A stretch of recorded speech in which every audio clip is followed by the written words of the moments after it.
అందరికీ యేసుక్రీస్తు నామంలో వందనాలండి. దేవుడి యొక్క గొప్ప కృపను బట్టి, దేవుడు మన జీవితాల్లో జరిగించిన ఎన్నో మేలులు బట్టి, మనకిచ్చిన ఆరోగ్యాన్ని బట్టి, మన కుటుంబాలన్నీ క్షేమంగా ఉన్నాయండి. మరి మీరు మీ కుటుంబంలో ప్రతి ఒక్కరూ కూడా క్షేమంగా ఉన్నారనుకుంటున్నామండి. అందరిని బట్టి మరి మన కన్న తండ్రి అయిన దేవునికి స్తుతి మహిమయు కలుగును గాక. ప్రేమైన దేవుని పిల్లలారా, మరి ప్రార్థన చేసుకొని వాక్యాన్ని ప్రారంభించుకుందామండి. పరిశుద్ధుడా, ప్రేమ నమ్మకం కలిగిన మా ప్రియ పరలోకపు తండ్రి, నీ ఘనమైన నామానికి వేల కొలది వందనాలు, స్తుతులు, స్తోత్రములు తండ్రి. ఇప్పటి వరకు నా తండ్రి మమ్మల్ని అందరినీ ఈ భూమి మీద సమస్తాన్ని దయచేసి నా తండ్రి సజీవుల లెక్కలో ఉంచి మా శరీరాలకు కావాల్సినవి, మా ఆత్మలకు కావాల్సినవి అన్నిటిని నా తండ్రి మాకు సమకూరుస్తూ నా తండ్రి మమ్మల్ని నా తండ్రి క్షేమంగా ఉంచినందుకు నా తండ్రి మీకే వందనాలు, స్తుతులు, స్తోత్రములు తండ్రి. కుటుంబాల్లో ఆరోగ్యాన్ని ఇచ్చావు తండ్రి, క్షేమాన్ని ఇచ్చావు తండ్రి. ఆర్థిక పరమైన ప్రతి ఇబ్బంది నుంచి విడుదల దయచేస్తున్నావు తండ్రి. అందును బట్టి మీకే వందనాలు, స్తుతులు, స్తోత్రములు తండ్రి.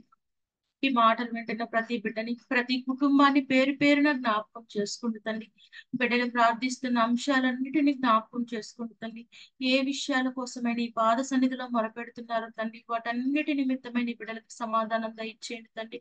ప్రతి ఇబ్బంది నుంచి విడుదల దయచేయమని వేడుకుంటున్నాం తండ్రి. అంతేకాదు నా తండ్రి, ఆత్మీయంగా దినదినము నీ మాటలతో మమ్మల్ని బలపరుస్తున్నందుకు వందనాలు తండ్రి. ఈ రోజు కూడా మాకు ఏ మాటలు అయితే అవసరమో నా తండ్రి, ఆ మాటలను మాతో మాట్లాడమని నా తండ్రి, ఆ మాటలను విని విడిచిపెట్టే వారంగా కాకుండా నా తండ్రి, ఆ మాటల ప్రకారము బ్రతికే వారముగా ఉన్నామా లేదా మమ్మల్ని మేము పరీక్షించుకోవటానికి, పరిశీలించుకోవటానికి నా తండ్రి సహాయం దయచేయమని అన్ని విషయాల్లో నా తండ్రి నాకు నా తండ్రి ఈ మాటలు వింటున్న ప్రతి బిడ్డకి, ప్రతి కుటుంబానికి మీ కృపని, మీ కనికరాన్ని కనపరచమని ఈ ప్రార్థనతో మీ కుమారుడు మా రక్షకుడైన యేసుక్రీస్తు వారి నామంలో అడిగి వేడుకొనుచున్నాము తండ్రి.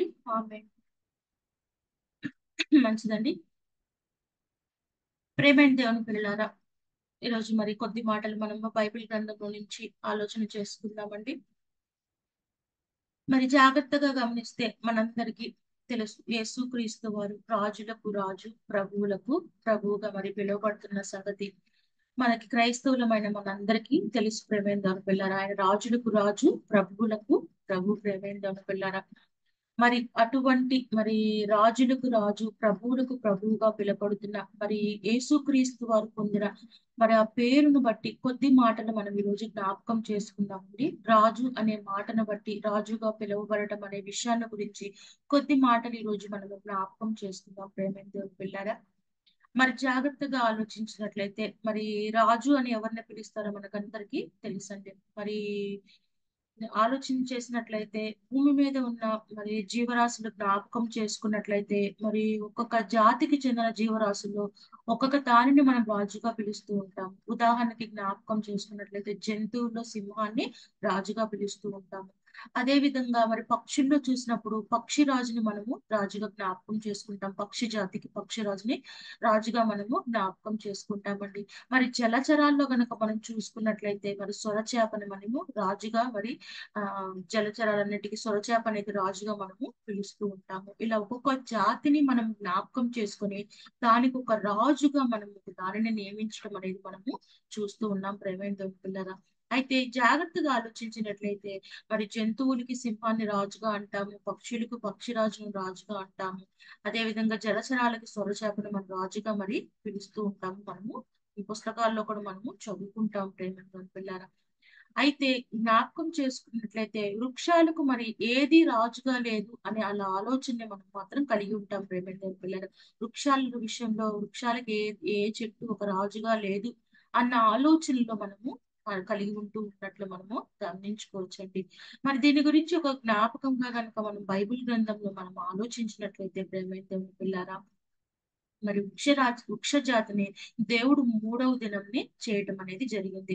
దేవుడు సృష్టిని 6 దినాలు మరి సృష్టించినట్లు మనం ఆదికాండం 1వ అధ్యాయంలో చదువుకొని ఉన్నాం. ప్రేమైన దేవుడు పిల్లారా, మరి వృక్ష జాతిని మూడవ దినంన దేవుడు వృక్ష జాతిని చేయటం అనేది జరిగింది.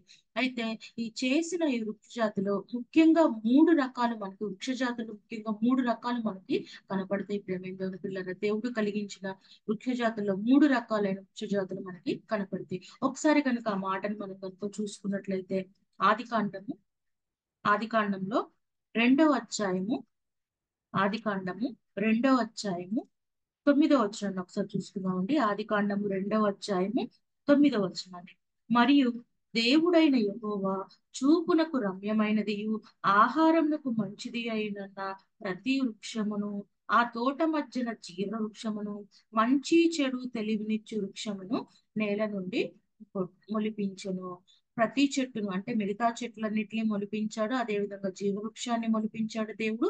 మంచి చెడు తెలివినిచ్చే వృక్షాలను అంటే 3 రకాల వృక్ష జాతులు ఉన్నట్లుగా మనకి ఇక్కడ కనిపెడుతున్నాయి. భూమి మీద ఉన్న మిగతా చెట్లన్నీ ఒక జాతికి చెందితే, జీవవృక్షం అనేది ఒక జాతికి ఒక రకం అయితే, మరి మంచి చెడు తెలివినిచ్చిన చెట్టు ఒకటిగా మనకి ఇక్కడ రాయబడినట్లు మనకి కనపడుతుంది. ప్రేమేంద్రుని పిల్లగా అయితే ఈ మంచి చెడు తెలివినిచ్చే ఈ వృక్ష చెట్టు ఫలాలను తిని మనం పాపం జరిగించడం ద్వారా జీవ వృక్ష ఫలాన్ని తినకుండానే మనము దూరం అయిపోయినట్లు మనకి అందరికీ తెలుసు. ప్రేమైన పిల్లరా, ఈ 2 వృక్ష జాతులు కనుక మనం చూసుకున్నట్లయితే కింద రెండుని ప్రతి చెట్టు ఒక రకం అయితే, ఒక జీవవృక్ష చెట్టు ఒకటైతే, మూడవది మంచి చెడు తెలివినిచ్చే చెట్టు ఒకటి. ఇట్లా 3 రకాలుగా ఉన్నప్పుడు ఈ 3వ రకమైన ఈ మంచి చెడు తెలివినిచ్చే వృక్ష ఫలాలను మరి ఆదాము అవ్వగారు తినటం ద్వారా దేవుడి మాటకు వ్యతిరేకంగా దాన్ని తిని మరి పాపం జరిగించడం ద్వారా 2వ రకమైన జీవ వృక్ష చెట్టు కూడా మనం దూరం అయిపోవటం అనేది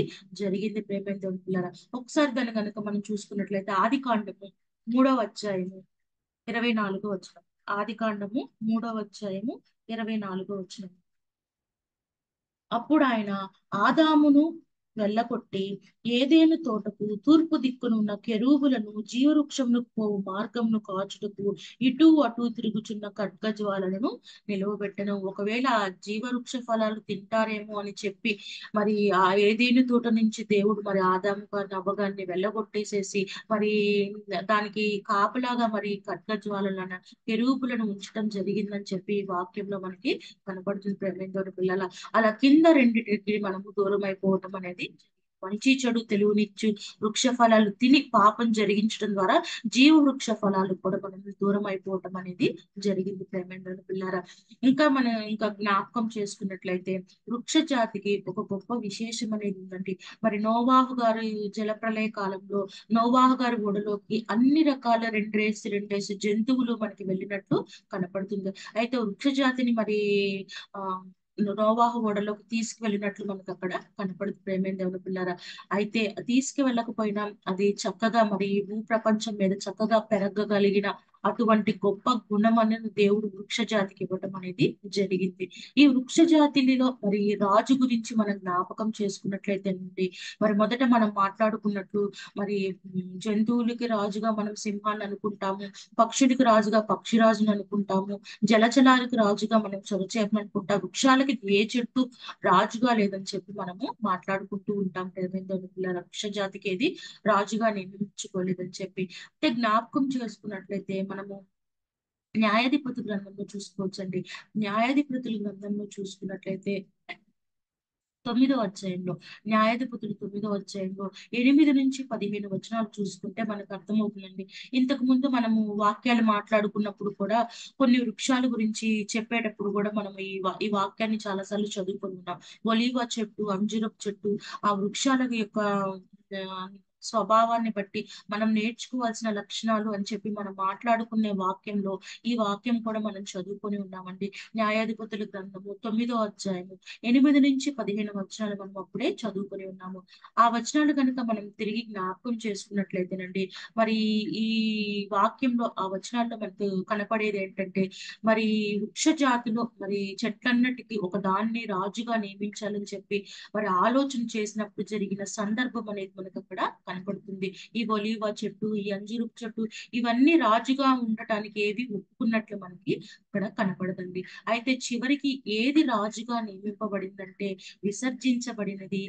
మరి మన కంటికి అందవిహీనంగా కనపడే ముండ్ల పొద అనేది ఒక చెట్లన్నిటికీ రాజుగా నియమించడం జరిగినట్టు ఆ వాక్యంలో మనకి కనపడుతుంది. ప్రేమైన దేవుని పిల్లలు, ఈ ఒలీవ చెట్టు, ఈ అంజూరపు చెట్టు ఇవేవి రాజుగా ఉండటానికి ఒప్పుకోనప్పుడు మరి ముండ్ల పొదని ఒక రాజుగా మరి నియమించడం అనేది ఆ సందర్భంలో ఉపమానంలో మనము న్యాయాధిపతులు 9వ అధ్యాయంలో మనము చదువుకోవచ్చు. ప్రేమైన దేవుని పిల్లారా, అంటే మన చేత విసర్జించబడింది చూడటానికి అదేమి అందంగా ఉండదు. దాని దగ్గరికి వెళ్ళాలన్నా దాన్ని పట్టుకోవాలన్నా మనం అసలు చాలా ఇబ్బందిగా ఫీల్ అవుతాము. చీదరించుకున్నట్లుగా ముండ్ల పొదను మనము భావిస్తూ ఉంటాం. ప్రేమ దేవుని పిల్లలు, అంటే కళ్ళకు చూడటానికి అందవిహీనమైనది, మన చేత విసర్జించబడినటువంటి ఒక ముళ్ళ పొద అనేది చెట్లన్నటికి రాజుగా నియమించినట్లు ఆ వాక్యంలో మనకి కనపడుతుంది. ప్రేమ దేవుని పిల్లరా, అంతేకాదు బాగా జ్ఞాపకం చేసుకున్నట్లయితే ఇందాక మాట్లాడుకున్నట్టు మన ప్రభువైన యేసుక్రీస్తు వారు రాజులకు రాజు, మరి ప్రభువులకు ప్రభువైన మన యేసుక్రీస్తు వారు సిలువ మరణంలో అప్పగింపబడేటప్పుడు ఆయన తల మీద పెట్టబడింది కూడా ఆ ముండ్ల కిరీటం. ప్రేమ, ఆ ముండ్ల పొద అనేది ఒక కిరీటంగా మార్చబడి యేసుక్రీస్తు వారి తల మీద అమర్చబడినట్లు మనకి కనపడింది. అంటే అంతటి గొప్ప స్థానాన్ని అది పొందగలిగింది. ప్రేమేంద్రుని పిల్లలు, అది బాధాకరంగా కనిపించినప్పటికీ కూడా మరి అంత గొప్ప భాగ్యాన్ని ఆ ముండ్ల పొద అనేది పొందటం అనేది చాలా గొప్ప విషయం. ప్రేమేంద్రుని పిల్లల, విసర్జించబడినది, అందవిహీనమైనది, మనుషుల చేత మరి చూడటానికి పట్టుకోవటానికి కూడా ఇష్టపడినటువంటి ఆ ముళ్ళ పద ఒక రాజుగా నియమించబడినట్టు మనం న్యాయాధిపతుల గ్రంథంలో చదువుకోవచ్చండి. మరి దీన్ని బట్టి మనం జ్ఞాపకం చేసుకోవాల్సింది ఏమిటంటే ప్రేమైన దేవుని పిల్లారా, మరి మన ప్రభువైన యేసుక్రీస్తు వారిని మరి ఎవరైతే అంగీకరిస్తారో, ఆయన ఎవరైతే ప్రభువుగా మరి అంగీకరించి మారు మనసు పొంది రక్షణ భాగ్యాన్ని పొంది దేవుని కుమారులుగా ఎవరైతే పిలువబడతారో, అది రాజులకు రాజు అయిన యేసుక్రీస్తు వారిని అంగీకరించిన ప్రతి వారు కూడా రాజుగానే మారుతారు. ప్రేమంగా ఉన్న పిల్లలు, దేవుడు ఆయన ద్వారా మనల్ని రాజులుగా చేయాలనుకుని ఆ దేవుడు మనల్ని ఇష్టపడుతున్నాడు. ప్రేమైన దేవుని పిల్లారా, ఒక ముండ్ల పొద లాంటి వాళ్ళం మన జీవితాలను కనుక మనం జ్ఞాపకం చేసుకున్నట్లయితే మన జీవితం అనేది ఒక ముండ్ల పదం కన్నా భయంకరమైనది. మరి భయంకరమైన పాప జీవితంలో మనము బ్రతుకుతూ ఉన్నాము. కష్టాలతో, ఇబ్బందులతో, ఇరుకులతో, మరి పాపపు జీవితంలో నాశనకరమైనటువంటి జీవితంలో మరి జీవిస్తున్న మనల్ని వెదకి రక్షించి ఒక రాజునిగా చేయాలని చెప్పి దేవుడు ఇష్టపడుతున్నాడు. ప్రేమైన దేవుని పిల్లలు, ఎవరైతే రాజులకు రాజైన యేసుక్రీస్తు వారిని నమ్మి మరి ఆయన ద్వారా రక్షణ భాగ్యాన్ని పొంది దేవుని కుమారులుగా మనం మారుతామో అటువంటి వారందరూ రాజులకు రాజున ఆయనను అంగీకరించిన వారందరూ కూడా రాజులుగా మార్చబడతారని చెప్పి దేవుని వాక్యం తెలియజేస్తుంది. ప్రేమ పిల్లల, కాబట్టి ఈ రోజు ఆలోచిద్దాము. మరి ఎటువంటి మరి పనికిరాని ఒక ముండ్ల పొద కన్నా మరి భయంకరమైన జీవితం ప్రేమైన పిల్లలు ఈ లోకంలో బ్రతుకుతున్న మనందరి జీవితం, అటువంటి పాపపు జీవితంలో నాశనకరమైపోతున్న మన జీవితాన్ని మరి ఆత్మలను మరి వెదకి రక్షించే భాగ్యాన్ని మరి యేసుక్రీస్తు ద్వారా దేవుడు మనకి దయచేశాడు. ప్రేమైన దేవుని పిల్లారా, అటువంటి దీన స్థితిలో ఉన్న మనల్ని ఒక గొప్ప రాజు స్థితిలోనికి, మరి ఆయన కుమారులైన మన గొప్ప రాజు స్థితిలోనికి మా దేవుడు మనల్ని తీసుకువెళ్ళాలని చెప్పి ఆలోచన కలిగి ఉన్నారు.